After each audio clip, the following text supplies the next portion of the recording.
Hey guys, the section of violence here. I can't get over what just happened. Bo Nickal is a problem, but I'm not gonna get into that just yet. We got that and a lot more to get into on this Dana White Contender Series final week, week 10, season 6 recap. Let's get it on. Let's start it off with the opening bout of the evening. Let's see it.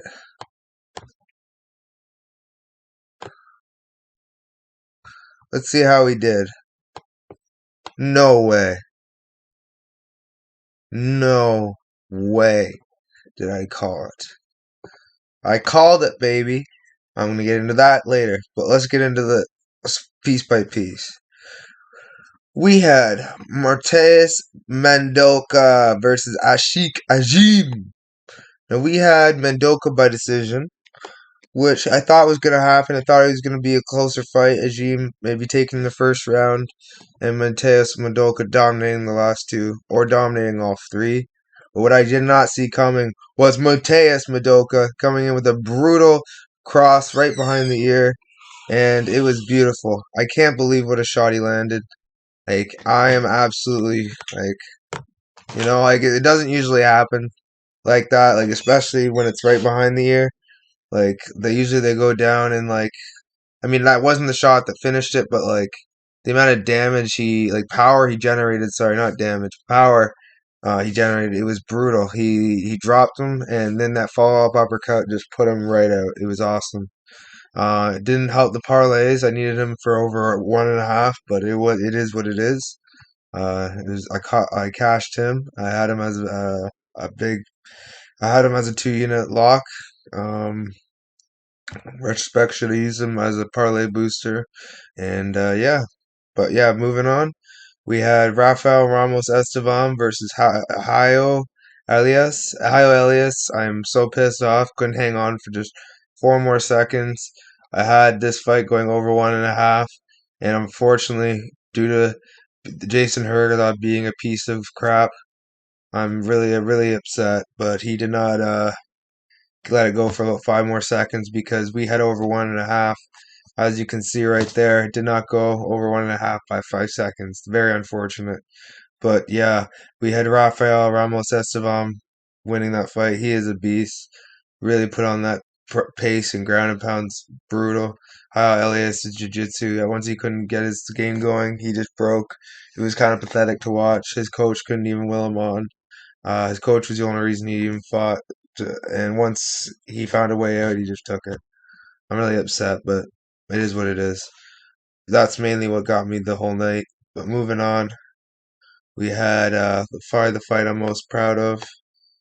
I had Rafael by winning by KO TKO. I just thought it would be in round 3. Um, yeah. Moving on though, we had Jack Jenkins versus what's his name again? Something for Linares. And yeah, unfortunately for Linares, he's tough, but he had to succumb to the ground and pound of Jack Jenkins. The first round was reasonably close, I'd say. Linares landing some good strikes, but I'd say Jack Jenkins took the round, I'd say, with the grappling and the brutal ground and pound he landed. Um, it was even, though. It was at the start of the round, I'd say. Jack Jenkins, man, though. He's very vicious, very vicious. I saw him. He went for so many different times, so many different like these brutal elbows that weren't like just there to like hurt him, but like there to slice him up. And in the second round, he landed that, I believe, that beautiful elbow that caught him up right over the eyebrow. He was really gushing blood then. I'm really surprised the ref didn't wave it off, but it is what it is. I'm pretty happy he didn't because then I wouldn't have got this accurate prediction. Jenkins, he was beautiful. He got that round 3 finish by KO. I predicted it. I'm pretty proud of myself for accurately predicting this to a T. I didn't think Linares would go away easy, and I didn't think the ref would call it actually, but he did. Jenkins is a problem, and he didn't even get to show his kickboxing. I think he was just surprised Felipe's boxing was on point. I feel like anybody with boxing is going to cause Jack a little bit of problems. Jack has boxing. I just feel like he didn't really get to use it. He was caught up in the moment. But yeah, really happy for Jack. Cashed a 2 unit parlay. But yeah, moving on. We had Sam Patterson versus Vinicius Cenci. Well, Sam Patterson is really, really, really bad at keeping his chin really high in the air. And if he does not stop, he is going to get knocked out. And I don't care how good he looked tonight. His ground game was decent, but this guy didn't seem to have much of a ground game for him. See, like his record isn't that big, so like, he's still very raw and his green in his career. I feel like Sam Patterson capitalized on it.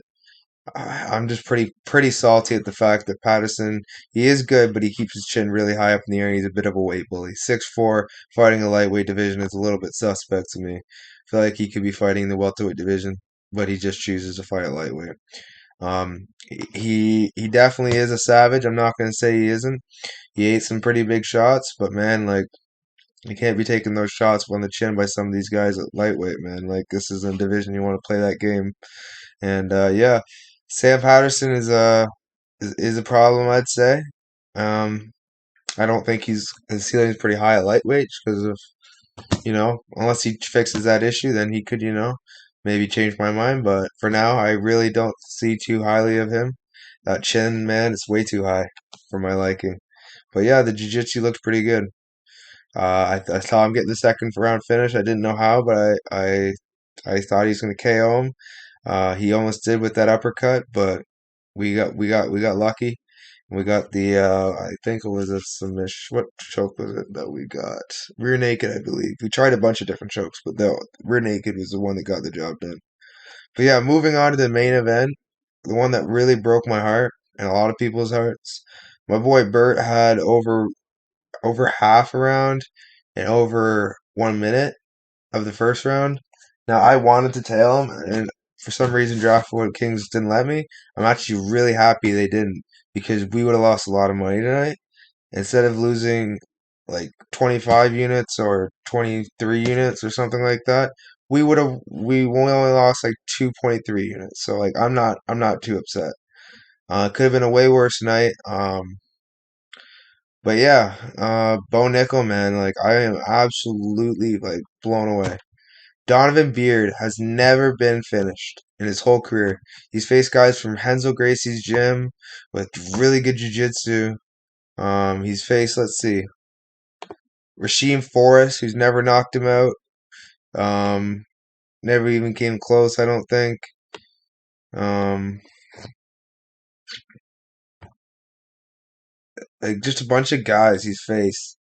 I don't know if all of them I have the greatest records. I'm not going to go through all of them, but he's never been finished. And Bo Nickal just went through him like he was nothing in less than a minute.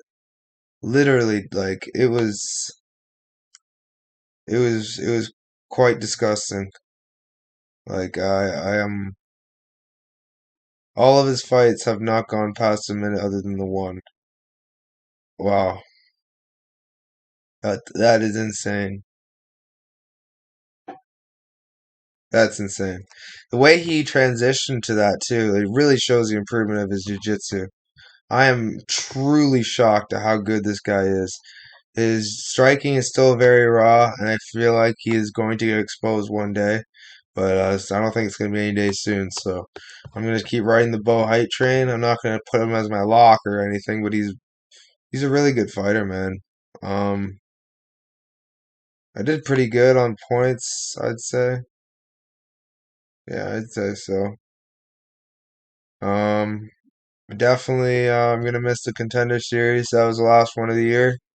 Um, yeah, not much else to say, but what a great card and what a way to end it. Until next time, guys. We got Invicta tomorrow, and then I'll get some other prediction videos up for you guys tomorrow as well. Until next time, guys. We out.